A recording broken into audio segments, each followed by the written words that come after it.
Hey, it's me, Dr. G. Last week on my Friday morning round segment, I talked about the importance of remaining positive and looking for unexpected opportunity while our global society contends with the COVID-19 pandemic. Check out my Facebook page or blog on my website for the full replay of that message. My charge to you is to continue to have faith that we will get past this. I know we will. One of the top buzzwords we've been hearing about over the last 2 weeks, especially in light of recent state-mandated stay-at-home orders, is the phrase social distancing. We know that social distancing represents the best mitigation strategy we've got to fight this virus. Some of us can both instantly grasp the meaning of this concept and implement it without question, but as we've seen many times since this professional medical recommendation has been made, there are still a lot of people out there that need a refresher stat. Each week on my show, To Your Health with Dr. G, I include a segment called Myths versus Facts. So here we go. Myths versus Facts, the social distancing edition. First statement. If you do not need to go out for a mission-critical service, do not go. This is a fact. This virus is already in your community. The best way to slow the spread of the virus is to not be around it in the first place. Next statement. Since my children are out of school, it is okay to schedule playdates with other children if they are feeling well. This is a myth.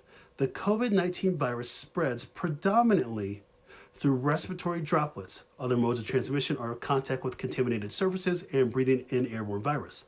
Even though the majority of virus transmission occurs when someone is symptomatic, we do know that asymptomatic spread can still occur.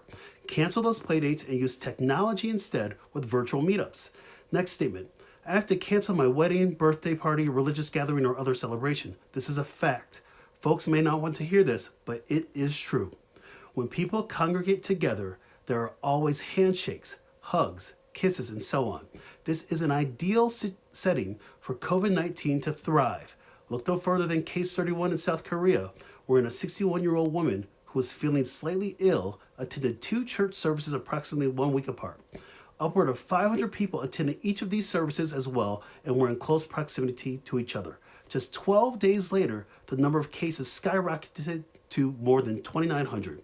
It is hard to comprehend that one person infected so many others. Next statement. Social distancing is only for the elderly and those with high-risk conditions.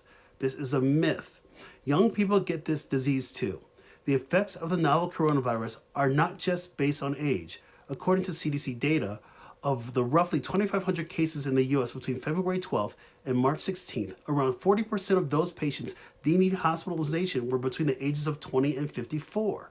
Next statement. If you have parents or grandparents in a nursing home, you should consider moving them home for now. This is a fact. Although this may cause a dynamic change in someone's life and potentially impact the way a family member cares for their loved one, the reality is that due to the high volume of visitors into these facilities, there's more risk of circulating virus that can potentially affect someone else. That being said, I do applaud those facilities that have implemented visitation restrictions as a means to combat the spread. Last statement. Doing enough social distancing will immediately reduce the burden of COVID-19. This is a myth. People who do, in fact, show symptoms of COVID-19 and seek hospital care have been carrying the infection unbeknownst to them for many days. The impact on disease burdens drains valuable resources.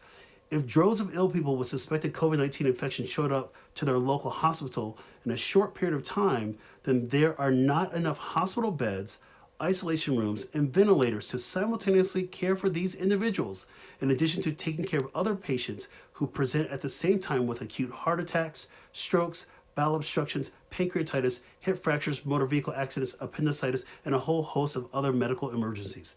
By social distancing, you are not just saving your life, but you may in fact be saving the lives of countless others. Peace out.